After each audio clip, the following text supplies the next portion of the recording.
lindirira. Okay, tukuwaniriza tukomaze okuba nga otwegaseko ku lugombezesho gyosinzira okubeera nga otulaba n'aba servant constructors. Tubagamba nti mugana nga obuba nga oyagala okumanya ebikwatagana kuzimba, olina ekirooto ky'okuzimba, oba oli mu kuzimba naye ng'olina bye weetaaga okumanya wandibadde nga weekwata, genda ku online, ogende ku YouTube ya servant constructors, genda ku TikTok servant constructors, genda ku Facebook servant constructors, subscribinga ojja kuba nga osobola okufuna videos ez'enjawulo. Last week twali wano nga tutunuulira omulimu ogutuuse ogwa project eya Kiwologoma. Olunaku olwaleero tuyinza okugamba nti ground floor eringa ewedde kubanga esigadde kuyiwa slab then bawandike first floor ennyumba eserekebwe.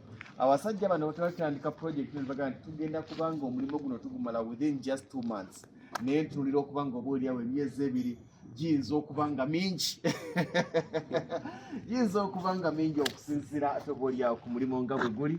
Tugenza okujja twali wano ku Lwokuna oluwedde, tugenza okukomawo ku Lwokuna olwaliro ng'abasajja baga nti kaakati ebisenge bino tubireseemu bikamuke, ate olunaku olw'enkya tugenda tutandika okubanga tuwanirira slab egenda okubanga eyiibwa, ate wali mu nnaku nga 3 4 5 tujja kubanga tuwanisa ebisenge tulabe bwe kitambula.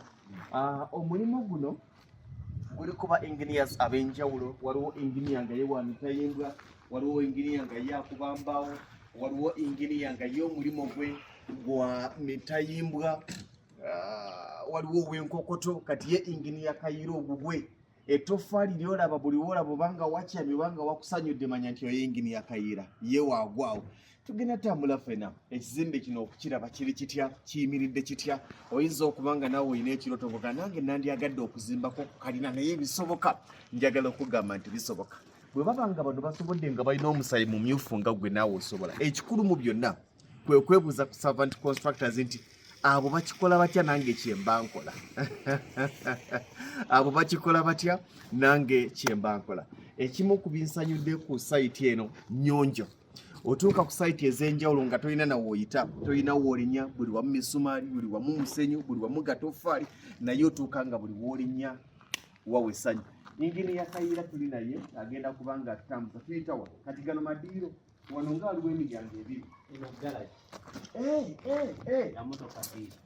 Emmoroka bwejje apakinga wano ne wano. Wow. Ekitegeeza agenda kuba wakaslanti eyawe. Okay. Kwalinyira ogagave w'amaanyi. Tutambule ffena tuyiseewa tuyite wano kati neekye jangu olabe omulimu gwa sava. Njagala otunuulire eddiiro ennyumba eringa ewedde. Omanye oko erina shedi ate kano nayo shedi ne kale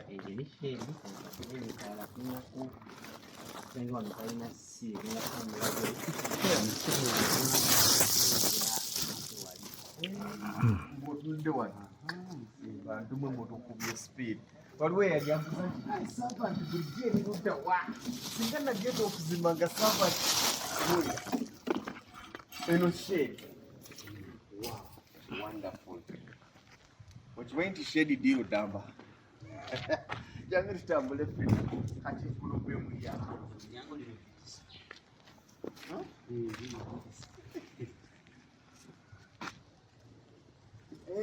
Kakati amadirisa amanene gaba gabbeeyi. Kola akadirisa nga katono wozimbira kalina neddirisa olisobola. Ozimbye ekizimbe kya bukadde 100 mu 200 bimeka kati lino ddiiro strictly city. Ate kana akangodirira kana akarawundi kagenda kuba gatya.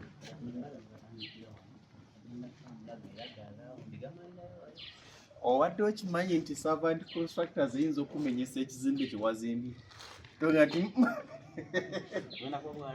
okay getoola bwetolozi n'awanika. Wonderful. Kati ate wano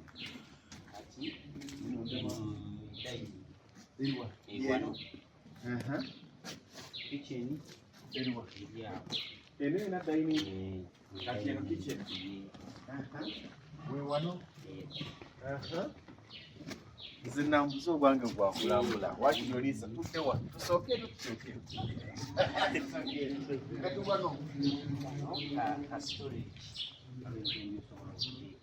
wano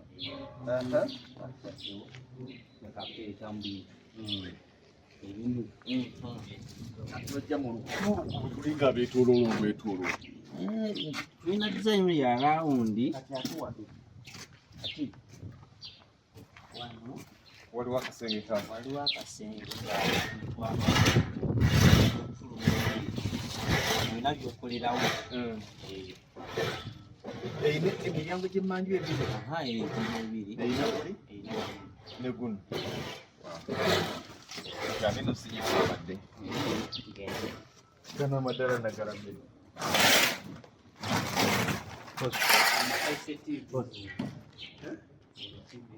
TV room yeja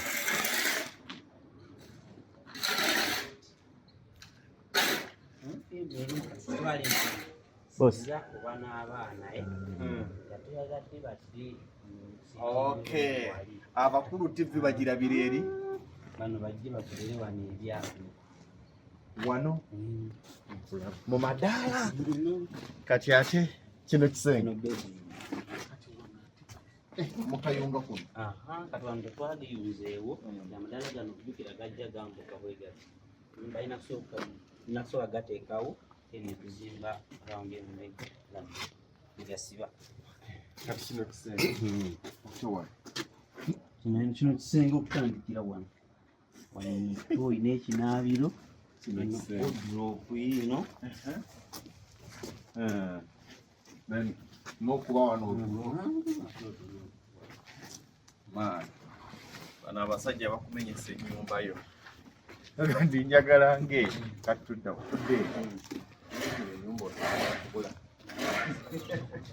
eno ennyumba balina okuwa yalingamu bukunti ate kano kati oba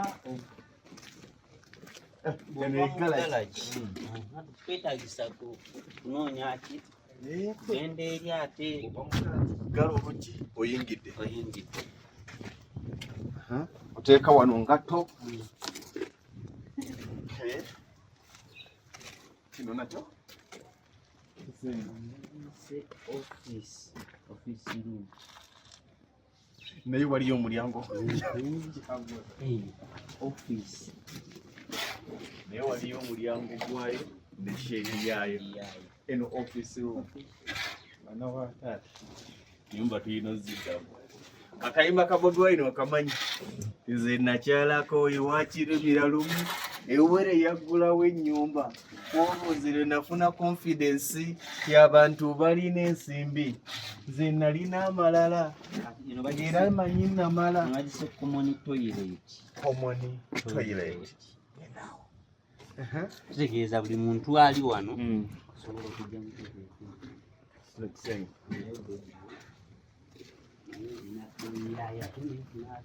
n'omulyango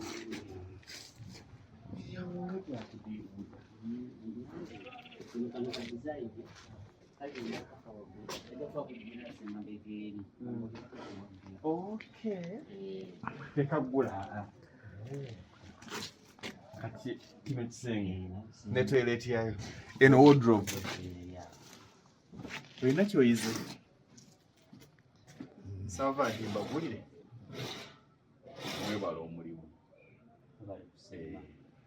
ebisigadde sijja byogera sava nti mwebala omulimu abantu bagenda balamuza ennyumba eno nga bwogirabye bwomanyi obudde bwogenda okubawa naye nze nkomye wano nze ndi contented ndi okay nekyendabye naye bwobanga oyagala service ya servant mweyagala ebintu nga bino obanga oga nti eyo yababedi naye nze njagala akatonotono yogera n'abaservant bazimba ennyumba okuvira ddala ku y'ebisenge bibiri okutuuka ku y'ebisenge abiri okutuuka ku ddwaliro okutuuka ku woteri okutuuka ku apartment yogera n'abaservant constructors bakubira essimu yaabwe kweri ku screen baweereze message ku WhatsApp yogera nabo bwobanga oyagala ebirala oyagala videos endala ez'ennyumba entonotono genda ku YouTube eya Servant Constructors mugende ku YouTube ya Servant Constructors nayo balina videos ez'enjawulo genda osubscribing buli kye bateekayo jja kisangayo program eno eri ku Lugomvizi Shop ne Servant Constructors TikTok ya Servant Constructors gendayo Facebook Servant Constructors gendayo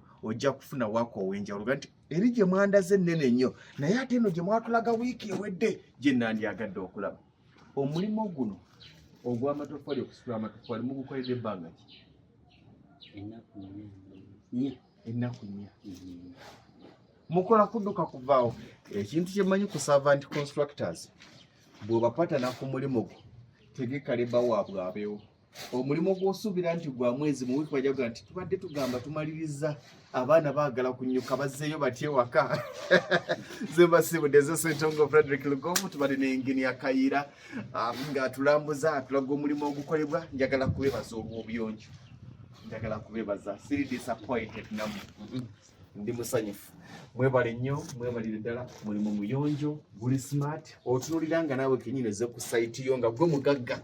Ng'ozze ku sayiti yo nga nti kakati kannambule si kubuuka bitoffaali. Genda olambuza abantu ennyumba nga bw'etunula. Ffe tuveeko. Ffe twamaze dda. Ennamba ya Servant kweri ku screen. Kambagaliza ekiro ekirungi.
Kalina.